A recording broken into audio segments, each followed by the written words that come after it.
The 2024 Toyota Tacoma has entered its fourth generation, bringing with it 8 trim levels. Toyota has embraced calling them grades, to satisfy everyone from budget-conscious and commercial buyers to off-roading and overlanding enthusiasts. While Toyota is expanding the flavors of Tacoma in terms of trim lewa, we mean grades, many competitors are shrinking their lineups, reducing variants by eliminating trim levels and dropping certain bed and body configurations. To wit, the extended cab, long bed options are gone from the Chevrolet Colorado and GMC Canyon option sheets. Ford is launching the new Ranger in only 4-door crew cab, short bed form. The 2024 Tacoma keeps its stubbier cab and long bed choices, but with a twist. Last year's entry-level, extended cab body has lost its set of vestigial rear doors, leaving the new XtraCab Tacoma a true 2-door, as if it's a regular cab. Look closely at the XtraCab, though, and you'll notice it looks as though it should have rear doors. Given its small quarter windows and ample space behind the front seats, it simply doesn't. It also doesn't even have rear seats, not even the fold-out jump seats in the previous generation extended cab Tacomas. Those old Tacomas were known as access cabs. Crew cab tacos are called double cabs, and featured rear-hinged, rear half doors in addition to a pair of conventional, forward-hinged front doors. The new XtraCab evolution of the concept is now restricted mostly to the lower-level Tacoma grades, namely the base SR, Volume SR5, and new for 2024 pre-runner. Before, you could buy access cab versions of the TRD Sport and TRD Off-Road models. So, why the changes?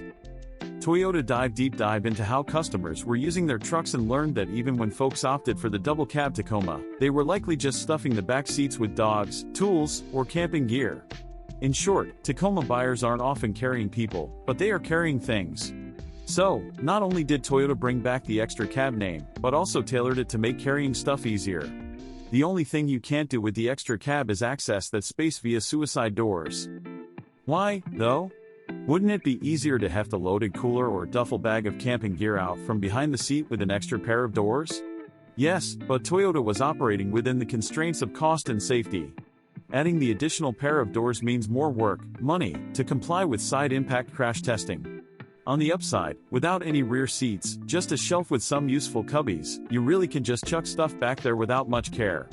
Simply angle the front seat backs forward first.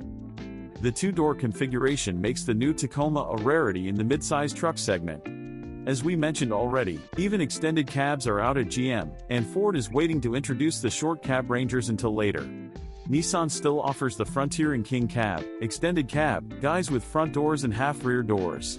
Rarer still, Toyota is letting customers buy a compelling new variant in 2-door XtraCab form, the 2024 Tacoma Pre-Runner. While the basic SR is geared toward commercial customers, and, even last year, could be optioned without rear seats, and the SR5 is slightly nicer, the Pre-Runner carries outward appeal.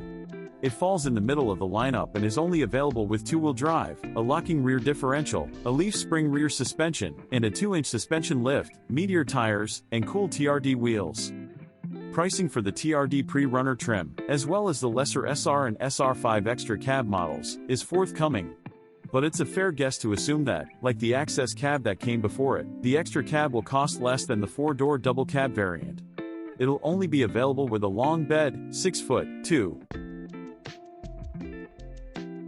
Hope you like our content and see you on our next video. Don't forget to subscribe to our channel and turn on the notifications.